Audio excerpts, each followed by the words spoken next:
দিন দিন রোহিঙ্গা ও প্রভাবশালীদের দখলে চলে যাচ্ছে কক্সবাজারের বনভূমি। গাছ উজাড় করে ধ্বংস করা হচ্ছে বনজ সম্পদ।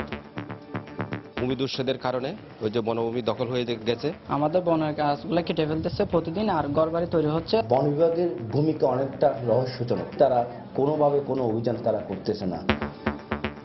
বন বিভাগ বলছে শিগগিরই চালানো হবে উচ্ছেদ কার্যক্রম। মাঠে যারা জবরদখল করে আছে, ঘরবাড়ি করে আছে, তাদের বিরুদ্ধেই তৎক্ষণাৎ মামলা দেওয়া হচ্ছে। আর পেছনে কারা আছে সেটা খতিয়ে দেখে হয়তো পরবর্তী ব্যবস্থা গ্রহণ করা যাবে।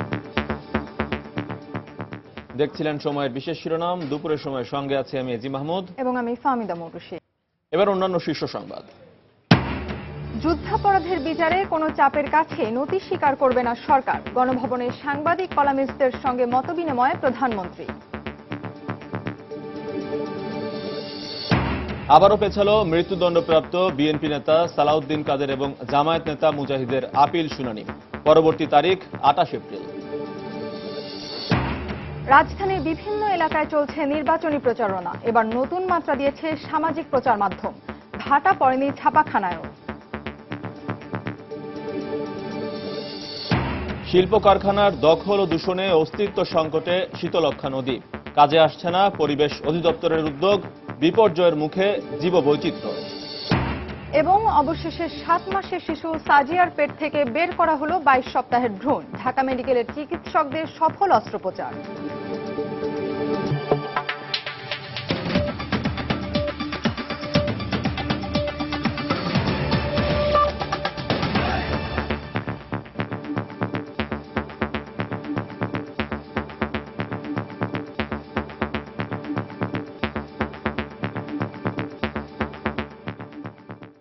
দেশের উন্নয়নে যে কোনো চ্যালেঞ্জ মোকাবেলার সক্ষমতা সরকারের রয়েছে মন্তব্য করে প্রধানমন্ত্রী শেখ হাসিনা বলেছেন, যুদ্ধাপরাধের বিচারে কোনো চাপের কাছেই নতি স্বীকার করবে না সরকার। গণভবনে বিশিষ্ট সাংবাদিক, কলামিস্ট এবং টকশোয়ের সঞ্চালকদের সঙ্গে মতবিনিময়কালে তিনি কথা বলেন। যারা পেট্রোল বোমা দিয়ে মানুষ পুড়িয়ে মারছে, মানবাধিকারের প্রশ্নে তাদের জন্য মায়াকান্না অর্থহীন বলেও মন্তব্য করেন শেখ হাসিনা। আমরা মুক্তিযুদ্ধ করে বিজয় অর্জন করেছি, বিজয়ী জাতি। কারো কাছে আমরা মাথা নত করি না। কাজে যে যত বড় চ্যালেঞ্জিং সেটা মোকাবেলা করে আমরা এগিয়ে যাব। এই বিচার রায় কার্যকর করতে যে কত উঁচু জায়গা থেকে টেলিফোনে পর্যন্ত আমাকে যেন এদের ফাঁসি দেওয়া না হয় সেই অনুরোধ উপরোধও আমাকে করা হয়েছে। মানবাধিকারের কথা বলবো, কিন্তু মানবাধিকার কি যারা মানবাধিকার লঙ্ঘন করবে সেই লঙ্ঘনকারীদের মানবাধিকার রক্ষা করতে হবে নাকি? ইতিমধ্যে 2টা রায় আমাদের কার্যকর হয়েছে। আমরা আশা করি ইনশাল্লাহ আমরা বাকিগুলো করে ফেলবো। কাজে এটা আমরা করব, যত বাধা আসুক এটা বাধা দিয়ে পারবে না। যে মানুষগুলি পুড়ে গেল অথবা পোড়া ঘা নিয়ে যারা মৃত্যুর সাথে এখনো পাঞ্জা লড়ছে, বা একটা পরিবার ধ্বংস হয়ে যাচ্ছে, তাদের জন্য যত না চিন্তা, ওই যারা পোড়াতে গেছে বা যারা এই ধরনের অঘটন ঘটাতে গেছে এই মানুষকে বাঁচাতে যে তাদের উপরে যখন কোনো আঘাত এসেছে, অপরাধীরা যখন মারা গেছে, সেই অপরাধীদের জন্য কান্না। কি ক্রস ফায়ারে মানুষ মারা গেছে? ক্রস ফায়ারে তো না। কেউ যখন অপরাধ করতে যায় তার পুলিশের তো রাইট আছে তাকে সে মানুষের জানমাল বাঁচানো, আর সেটা বাঁচানোর জন্য যেটা করা তাদের তা করতে হবে। আমরা বাধ্য হয়েছি পুলিশকে সেই নির্দেশ দিতে এবং স্পষ্ট বলছি যে অস্ত্র পকেটে রেখে দেওয়ার জন্য না। আমরা দেশকে এগিয়ে নিয়ে যাব, কিন্তু সেখানে সকলের সহযোগিতা চাই। সেটাই সব থেকে বড় কথা। হ্যাঁ, সমালোচনা অবশ্যই, যদি কোনো কাজ না করতে পারে সমালোচনা আপনারা করবেন, তাতে কোনো সন্দেহ। সমালোচনা থেকেই তো আমরা জানতে পারবো যে কোথায় সমস্যাটা আছে। কিন্তু আবার এমন কিছু করবেন না যেন ওই স্বাধীনতা বিরোধী বা যারা স্বাধীনতাই চায়নি তাদের হাত যেন শক্তিশালী না হয়, ওইটুকু সহযোগিতা চাই। দিন দিন রোহিঙ্গা ও প্রভাবশালীদের দখলে চলে যাচ্ছে কক্সবাজারের বনভূমি। বিপুল পরিমাণ বনভূমি দখল করে গড়ে উঠেছে রোহিঙ্গা বসতি। আর এসব রোহিঙ্গারা গাছ উজাড় করে ধ্বংস করছে বনজ সম্পদ। বন বিভাগ বলছে বনভূমি উদ্ধারে শিগগিরই উচ্ছেদ কার্যক্রম পরিচালনা করা হবে। সুজাউদ্দিন রুবেলের তথ্য ও মোহাম্মদ ফরাজের ছবি নিয়ে ডেস্ক রিপোর্ট। কক্সবাজারের উখিয়া ও টেকনাফের বনভূমিতে বসবাস করছে 2 লক্ষাধিক অনুপ্রবেশকারী রোহিঙ্গা। প্রতিদিনই বনাঞ্চলের গাছ উজাড় করে জ্বালানি হিসাবে ব্যবহার ও বিক্রি করছে তারা।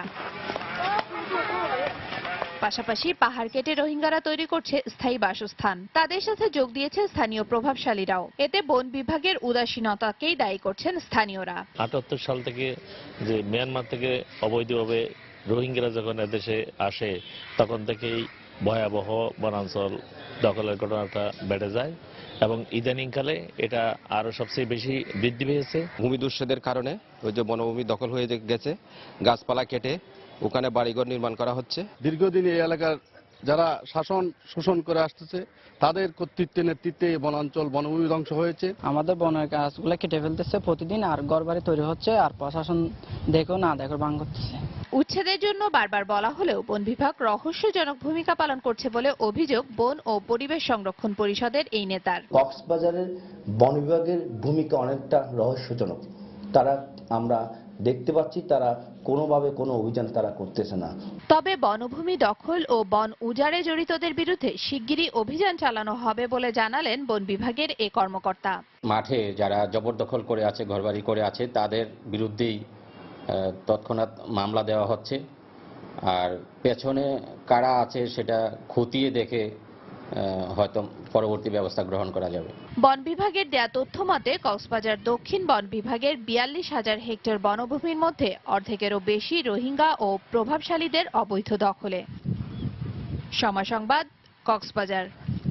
মানবতা বিরোধী অপরাধের দায়ে মৃত্যুদণ্ডপ্রাপ্ত বিএনপি নেতা সালাউদ্দিন কাদের চৌধুরী এবং জামায়াত নেতা আলী আহসান মোহাম্মদ মুজাহিদের আপিল আবেদনের শুনানি পিছিয়ে আগামী 28 এপ্রিল নির্ধারণ করেছেন আদালত। সকালে বিচারপতি এস.কে. সিনহার নেতৃত্বাধীন আপিল বিভাগের 4 সদস্যের বেঞ্চ এই তারিখ নির্ধারণ করেন। 2013 সালের 17 জুলাই বুদ্ধিজীবী হত্যাসহ মানবতা বিরোধী 5টি অপরাধ প্রমাণিত হয় মুজাহিদকে মৃত্যুদণ্ডাদেশ দেয় ট্রাইব্যুনাল 1। পরের বছরের 11 আগস্ট এই রায়ের বিরুদ্ধে উচ্চ আদালতে আপিল করে জামায়াতের এই নেতা। অন্যদিকে একই বছরের 1 অক্টোবর সালাউদ্দিন কাদের চৌধুরীকে মৃত্যুদণ্ডাদেশ দেয় ট্রাইব্যুনাল। পরে তিনিও এই রায়ের বিরুদ্ধে উচ্চ আদালতে আপিল করেন।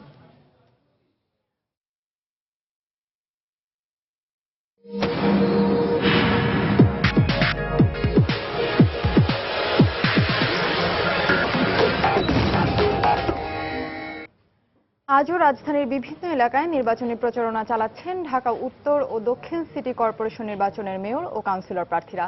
সকাল 10টার দিকে ঢাকা দক্ষিণের আওয়ামী লীগ সমর্থিত মেয়র প্রার্থী সাইদ খোকন রাজধানীর সিদ্ধেশ্বরী এলাকায় গণসংযোগ চালিয়েছেন।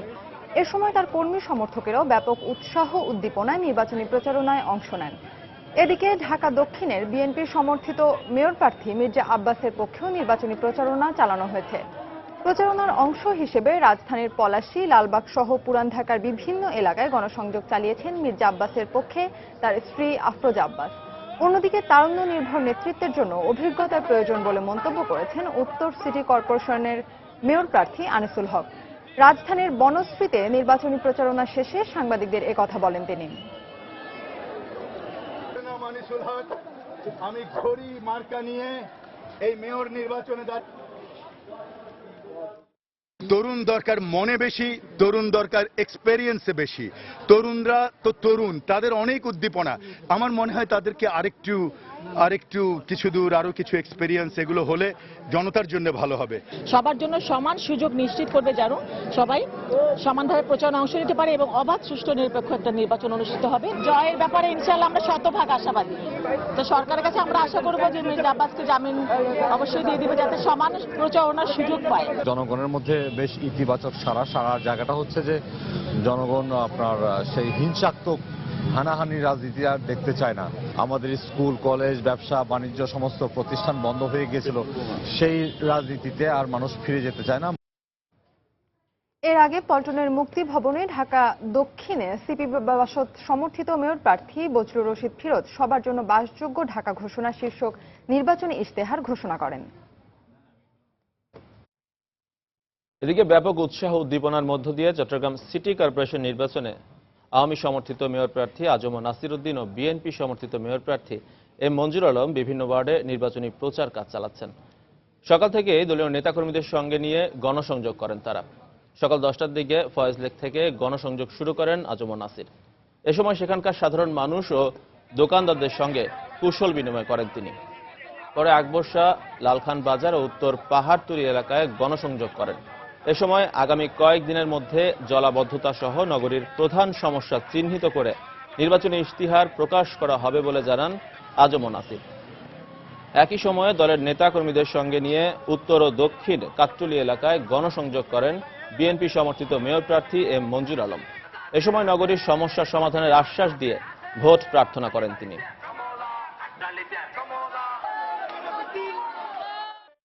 আধুনিক, দৃষ্টিনন্দন, পরিবেশ বান্ধব, দুর্গন্ধমুক্ত, পরিকল্পিত, সন্ত্রাস মাদকমুক্ত এবং সর্বোপরি যেটা প্রধান সমস্যা যে জলবদ্ধতা, জলমুক্ত একটা আধুনিক শহর আমি উপহার দিব। এটাই বাস্তবমুখী একটি ইস্তেহার করার জন্য আমরা চাই যে অনেক ওয়ার্ডে 1 লক্ষ টাকার কাজের জন্য অনেকে প্রবলেম ফেস করতেছে, অনেক ক্ষেত্রে আবার কোটি টাকার কাজের জন্য প্রবলেম ফেস করতেছে।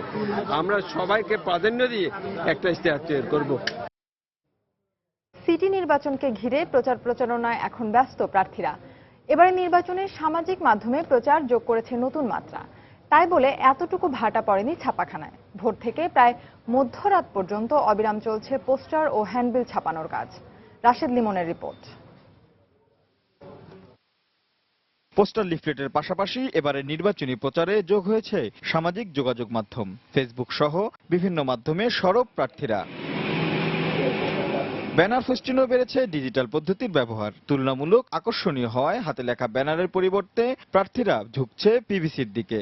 ডিজিটালের প্রাইসটা কমে আসছে বিধায় এখন সচরাচর সবাই ওই হাতের লেখা বন্ধ করে ডিজিটালটা করতেছে। রাজনৈতিক কাজকামের জন্য এখন সবাই ছবি করে, আর ছবি করতে গেলে সম্ভবত ডিজিটালে কাজ করতে হয়। কাপড়ের ব্যানার তো এটা বেশি দিন টিকসই হয় না, আর সুন্দরও দেখা যায় না। যার কারণে ডিজিটাল ব্যানার দেখাটা খুব সুন্দর দেখা যায় এবং বেশি দিন টিকসই হয়। তবে এর কোনো প্রভাব পড়েনি ছাপাখানায়। এদেশে নির্বাচন মানেই যেন কালো সাদার পোস্টার, আর তাই রাতের ঘুম হারাম এসব কর্মীদের। তফসিলের পরপরই যেন দিনরাত একাকার তাদের। কাজের ফাঁকে নেই ঠিকমতো খাবার সময়ও। তবু যেন ক্লান্তি নেই কারো। 13 বছর পর মহানগরে এই নির্বাচন এখানে এনেছে উৎসবের আমেজ। সামনে তো সিটি নির্বাচন, তো এই মুহূর্তে কাজের ব্যস্ততা একটু বেশি। পোস্টার হচ্ছে, বিভিন্ন লিফলেট বিভিন্ন হচ্ছে। আগে 5টা পর্যন্ত করতাম, এখন নির্বাচনের কারণে কাজের প্রেশার বাড়ছে, 9টা 10টা পর্যন্ত করি। পোস্টারের পাশাপাশি চলছে লিফলেট ও হ্যান্ডবিলের কাজও। বাহারি ঢং আর প্রতিশ্রুতির ফুলঝুরি দিয়ে সাজানো এসব পোস্টার ভোটারদের মন জোগাতে আজকালের মধ্যেই প্রার্থীরা পৌঁছে দেবে অলিগলি থেকে রাজপথে। বসে নেই ভোটাররাও। প্রতিশ্রুতিগুলো পোস্টারের ন্যায় না ঝুলিয়ে রেখে বাস্তবে রূপ দেবে এমন প্রার্থী খুঁজে বের করতেই এখন হিসেব করছেন তারা। রাশেদ লিমন, সময় সংবাদ, ঢাকা। দুপুরের সময় আরো থাকছে ফতুল্লায় প্রস্তুতি ম্যাচে পাকিস্তানের দেয়া 269 রানের জবাবে ব্যাট করছে বিসিবি একাদশ। আগে না নামলেও এ ম্যাচ খেলছেন তামিম। শিল্প কারখানার দখল আর দূষণের কবলে পড়ে অস্তিত্ব সংকটে পড়েছে শীতলক্ষ্যা নদী। নরসিংদীতে যেসব কারখানায় বর্জ্য শোধনাগার রয়েছে তারাও সেগুলো ঠিকমতো ব্যবহার না করে বিষাক্ত বর্জ্য ফেলছে শীতলক্ষ্যায়। নদী রক্ষায় কাজে আসছে না পরিবেশ অধিদপ্তরের উদ্যোগও। এই অবস্থায় মারাত্মক বিপর্যয়ের মুখে পড়েছে এলাকার পরিবেশ ও জীববৈচিত্র্য। কাউসার আহমেদের ছবি ও আশিকুর রহমান পিয়ালের পাঠানো তথ্য নিয়ে ডেস্ক রিপোর্ট।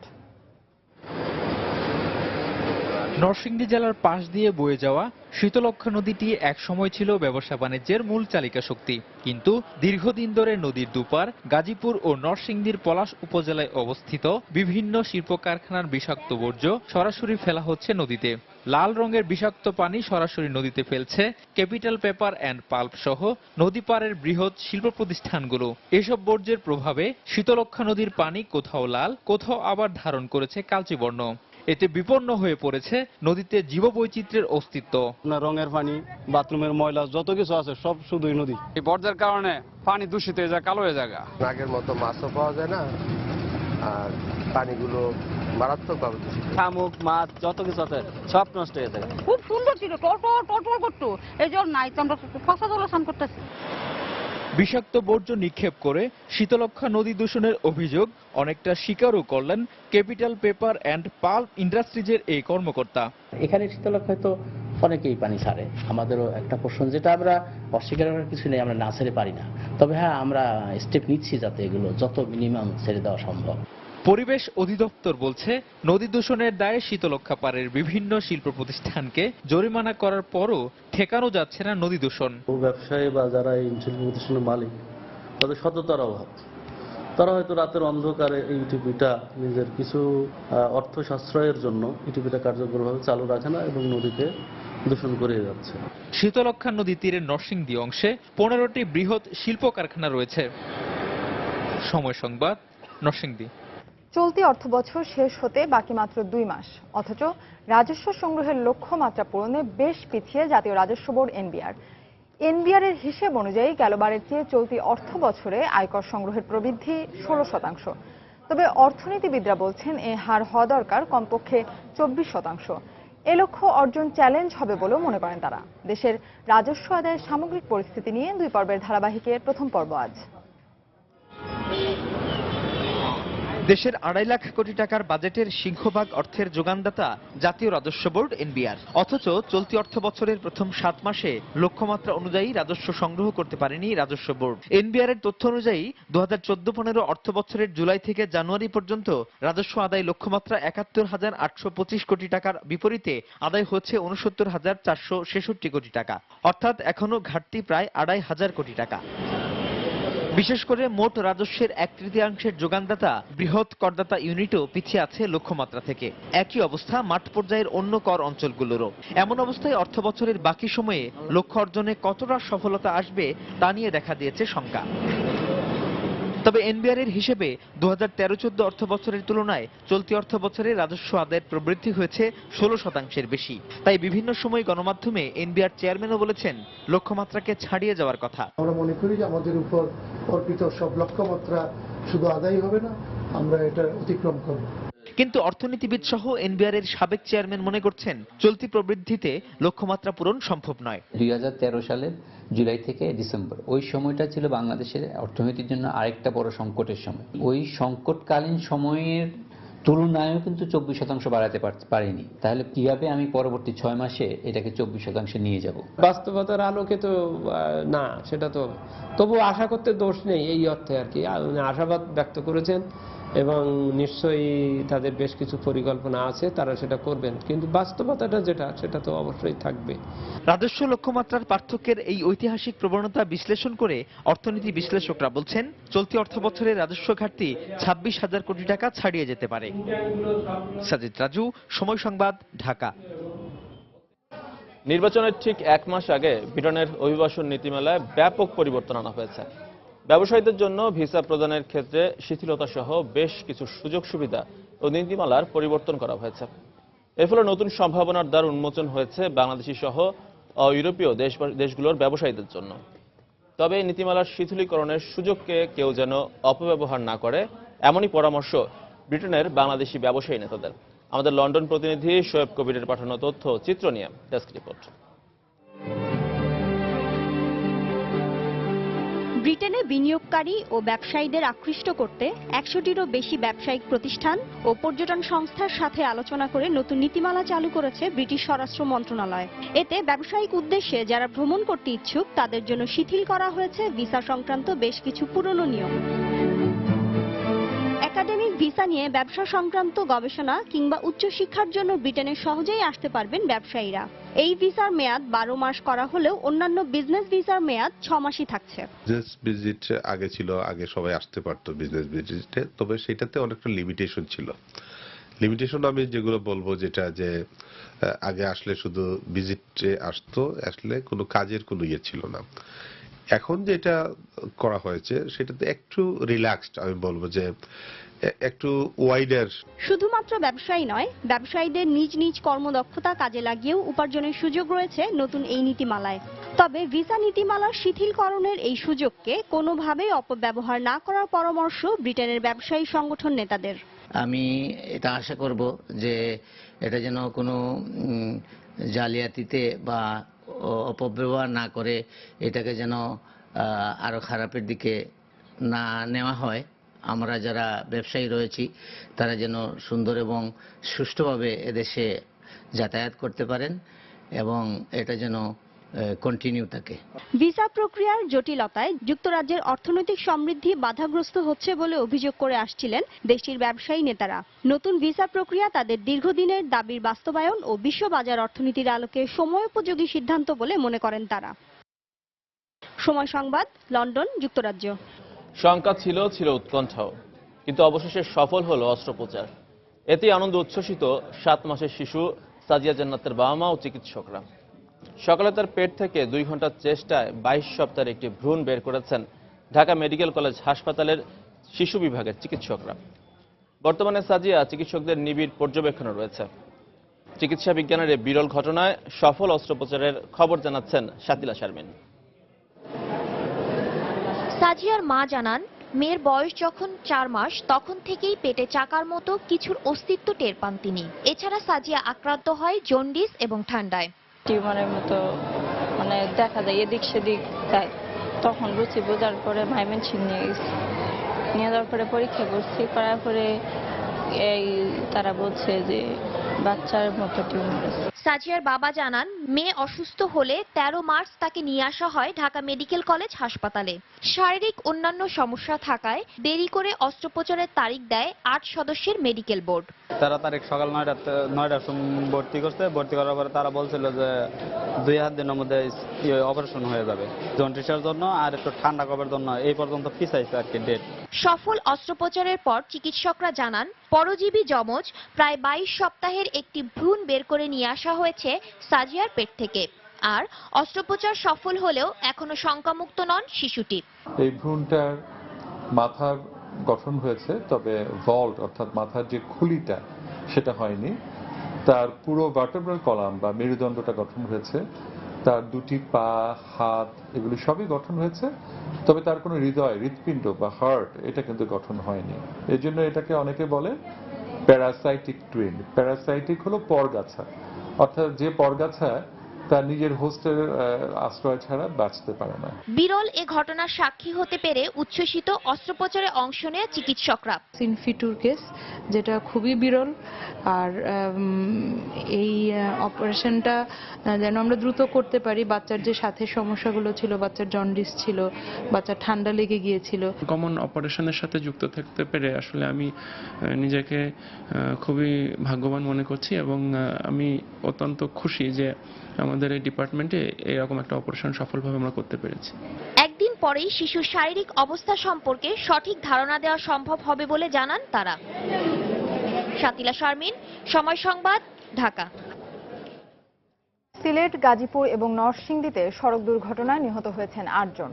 পুলিশ জানায়, সিলেট থেকে ছেড়ে আসা সুনামগঞ্জগামী একটি সিএনজি অটোরিকশা বলাউড়া এলাকায় পৌঁছালে বিপরীত দিক থেকে আসা সিলেটমুখী মিনিবাসের সঙ্গে সংঘর্ষ হয়। এতে সিএনজি অটোরিকশাটি দুমড়ে মুচড়ে যায়। ঘটনাস্থলেই সিএনজি অটোরিকশার 3 যাত্রী নিহত হন। আহত হন চালক এবং আরও 1 যাত্রী।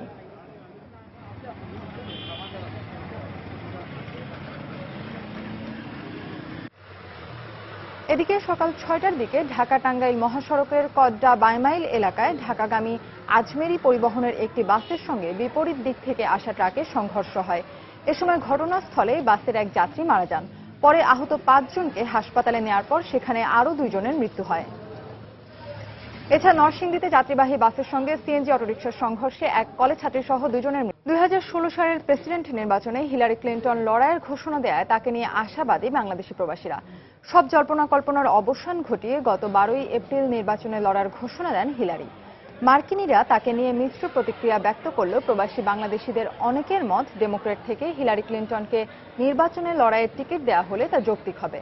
সাবেক এই পররাষ্ট্রমন্ত্রী প্রেসিডেন্ট নির্বাচনে জয় পেলে তা বাংলাদেশি প্রবাসীদের জন্য মঙ্গলজনক হবে বলে মনে করেন তারা। হিলারি ক্লিন্টন যদি প্রেসিডেন্ট ইলেকশনে যান, বিশেষ করে আমি মনে করি যে বাংলাদেশিদের জন্য একটা ভালো খবর। আমরা মনে করি ডেমোক্রেটদের মধ্যে হিলারি একমাত্র উপযুক্ত ক্যান্ডিডেট, যেসব পরিবর্তন এদেশে হওয়া দরকার যাতে করে ইমিগ্রেন্টদের কিছুটা লাভবান হবে, উপকৃত হবে, সেই সমস্ত প্ল্যান পরিকল্পনা হিলারির মধ্যে আছে। হিলারি ক্লিন্টন এবার ডেমোক্রেট থেকে নমিনেশন পায়, তো এটা আমাদের জন্য বিশেষ করে ইমিগ্রেন্টের যারা স্টুডেন্ট আছে এবং ইন্টারন্যাশনাল যারা স্টুডেন্ট আছে তাদের জন্য খুবই ভালো হবে, কারণ ডেমোক্রেটিকরা সবসময় স্টুডেন্টদের ফেভার করে।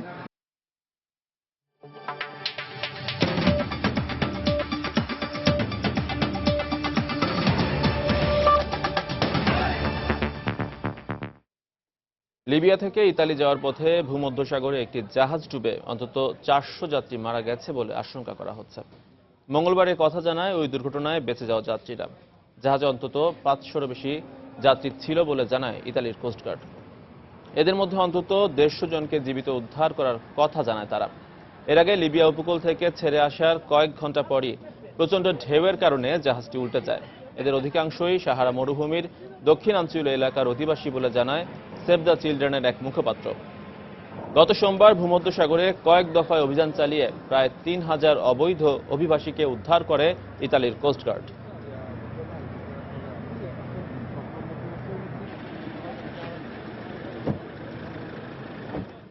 সন্ত্রাসের মদতদাতা দেশের তালিকা থেকে কিউবাকে বাদ দেওয়ার সিদ্ধান্ত নিয়েছেন মার্কিন প্রেসিডেন্ট বারাক ওবামা। মঙ্গলবার হোয়াইট হাউস মুখপাত্র জানান, কিউবার সরকার এখন আর সন্ত্রাসীদের পৃষ্ঠপোষকতা করে না। তবে হাভানায় নীতি ও পদক্ষেপ নিয়ে মতপার্থক্যের এখনও সুরাহা হয়নি বলে উল্লেখ করে হোয়াইট হাউস।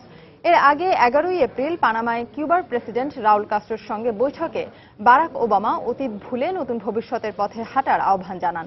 50 বছরের বেশি সময় পর দুই দেশের প্রেসিডেন্টের ঐতিহাসিক পর্যায়ের বৈঠকের সপ্তাহ না ঘুরতেই কিউবার বিষয়ে ওবামা প্রশাসনের নতুন সিদ্ধান্ত এলো।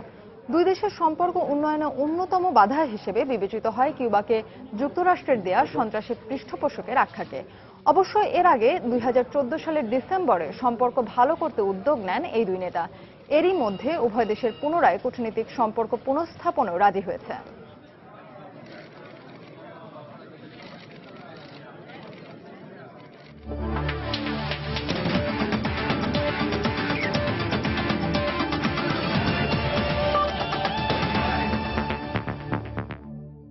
বিসিবি একাদশ ও পাকিস্তানের প্রস্তুতি ম্যাচের খবর।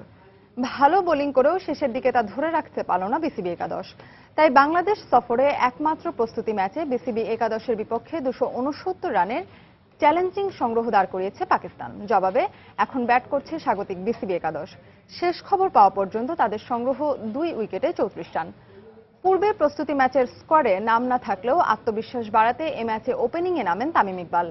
বাউন্ডারি হাঁকিয়ে ভালো কিছুর ইঙ্গিত দিয়েছিলেন তিনি, কিন্তু দলীয় 9 রানে তার সঙ্গী রনি তালুকদারের আউটের পরপরই তামিমও ফেরেন সাজঘরে। এর আগে ফতুল্লায় টস জিতে ব্যাটিংয়ের শুরুটা বেশ ভালোই করে পাকিস্তান। তবে দলীয় 66 রানে অধিনায়ক আজহার আলী আউট হন ব্যক্তিগত 27 রানে। তারপর দ্বিতীয় উইকেটে হ্যারিস সোহেল ও মোহাম্মদ হাফিজ মিলে 104 রান যোগ করেন। হ্যারিস 27 রানে আউট হবার পরপরই হাফিজ ফেরেন ব্যক্তিগত 85 রানে। এরপর বিসিবির স্পিনারদের দারুণ বোলিংয়ে ধস নামে পাকিস্তানের ব্যাটিং লাইন আপে। 5 ব্যাটসম্যান 2 অঙ্কের কোটা ছুঁতে পারেননি। তবে শেষের দিকে ফাওয়াদ আলম ত্রাতা হয়ে আসেন পাকিস্তানের জন্য। তার অপরাজিত 67 রানের ঝোড়ো ইনিংসের উপরে চড়ে পাকিস্তান পায় চ্যালেঞ্জিং স্কোর। শুভাগত হোম নেন 3 উইকেট।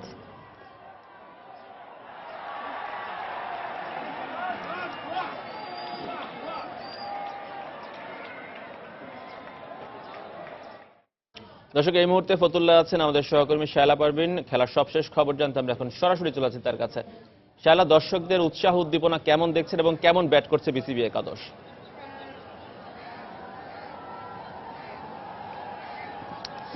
এই যে ফতুল্লা এখন বাংলাদেশের বিসিবি একাদশ ও পাকিস্তান টিমের মধ্যে যে প্রস্তুতি ম্যাচটি চলছে বাংলাদেশের বিপক্ষে আসন্ন হোম সিরিজকে সামনে রেখে, সে ম্যাচে এখন এই মুহূর্তে ব্যাটিং করছে বাংলাদেশ দল। পাকিস্তানের 269 রানের টার্গেটে ব্যাট করতে নেমে আসলে বাংলাদেশের প্রস্তুতি আমরা খুব একটা ভালো তা বলবো না, কারণ টাইগার স্কোয়াডে থাকা দুজনই ব্যাটসম্যান রনি তালুকদার এবং তামিম ইকবাল, তারা দুজনই কিন্তু আউট হয়ে গেছেন। রনি তালুকদার আসলে তার রানের খাতা খোলার আগে সাজঘরে ফিরে গিয়েছেন রাহাত আলীর জুনায়েদ খানের বলে, কিন্তু আমরা বিশেষ করে তামিমের কথা আজকে যেটা বলতে চাচ্ছি সেটা হলো বিসিএল এর ম্যাচে তামিম কি ধারাবাহিক পারফরমেন্স করতে পারেনি। বাহাতুর ইনজুরির জন্য তিনি একটি ম্যাচে ছিলেন না, হজের জন্য একটি ম্যাচে ছিলেন না, কিন্তু বাকি যে 3টি ম্যাচ তিনি খেলেছেন সেই 3টি ম্যাচও আসলে তার পারফরমেন্স খুবই হতাশাব্যঞ্জক ছিল। কিন্তু আজকের ম্যাচে আমরা যতটুকু জানতে পেরেছি তিনি বিসিবির নির্বাচকদের কাছ থেকে স্বপ্রণোদিত হয়ে অনুরোধ করে এই ম্যাচটিতে খেলেছেন, যেখানে নাসির হোসেনের খেলার কথা ছিল। তো এই ম্যাচও আসলে তাকে আমরা ব্যর্থ দেখতে পেয়েছি, কারণ সে তাদের স্বভাব ভঙ্গিতেই শুরু করেছিলেন, একটি 4-এর মারের মাধ্যমে একটা বড় ইনিংসের ইঙ্গিত দিয়েছিলেন। কিন্তু এই ম্যাচেও সে মাত্র 9 রান করে তিনি সাজঘরে ফিরে গেছেন, যেটা আসলে বাংলাদেশের পাকিস্তান বিপক্ষে ম্যাচের জন্য খুব একটা ভালো খবর বলা যাবে তা আমি বলবো না। অন্যদিকে আরেকটি খবর আপনাকে যেটা জানাবো সেটা হলো আজকের ম্যাচের দর্শক, যদিও এটি প্রস্তুতি ম্যাচ, তবে দর্শকের উন্মাদনা দেখলে আসলে বোঝার উপায় নেই এটি আজকে প্রস্তুতি ম্যাচ চলছে। পাকিস্তানের বিপক্ষে ম্যাচটি দর্শকদের জন্য উন্মুক্ত করে দেওয়া হয়েছে। জ্যাম প্যাকড গ্যালারি যদি আমরা বলি তাহলে হয়তো আমরা দেখবো না, কিন্তু হাজারো দর্শক এখানে উপস্থিত হয়েছেন। বাংলাদেশ টিমের একটি রান, একটি স্কোর তারা খুবই আনন্দের সাথে গ্রহণ করে নিচ্ছেন এবং পাকিস্তান টিমকে একটা মানসিক প্রেশার বা দর্শকদের মাধ্যমে যে প্রেশার দেওয়ার চেষ্টা সেটা তারা আসলে স্বপ্রণোদিতভাবে করে যাচ্ছেন এবং খুব ভালোভাবেই করতে পারছেন। কিন্তু বাংলাদেশ দলের ব্যাটিংটা আসলে সেভাবে হয়তো হয়নি, কিন্তু এখন ক্রিজে রয়েছেন লিটন দাস ও আপনার সাব্বির রহমান যিনি টাইগার স্কোয়াডে আছেন তিনি বেশ ভালো করছেন, কিন্তু তার থেকেও ভালো করছেন যিনি টাইগার স্কোয়াডের পাইপলাইনের থেকেও ডাক পানি লিটন দাস। তো এই ছিল আমার কাছে সর্বশেষ।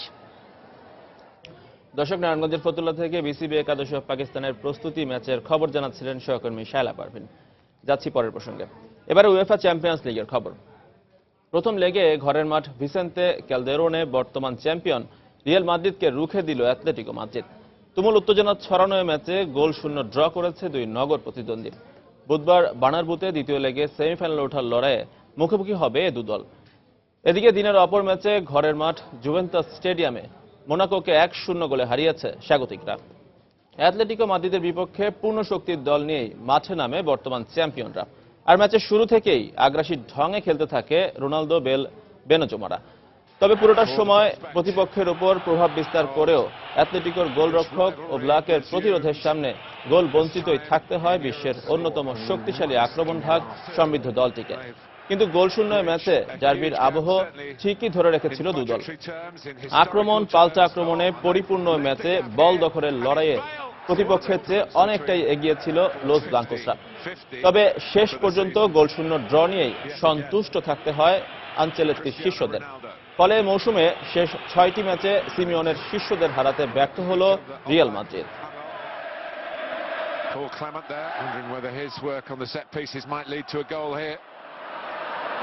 James Rodriguez, a nifty one, comes out to Varane. দুপুরের সময় এ পর্যায়ে শীর্ষ সংবাদ জানিয়ে দিচ্ছি আরেকবার। যুদ্ধাপরাধের বিচারে কোনো চাপের কাছেই নতি স্বীকার করবে না সরকার।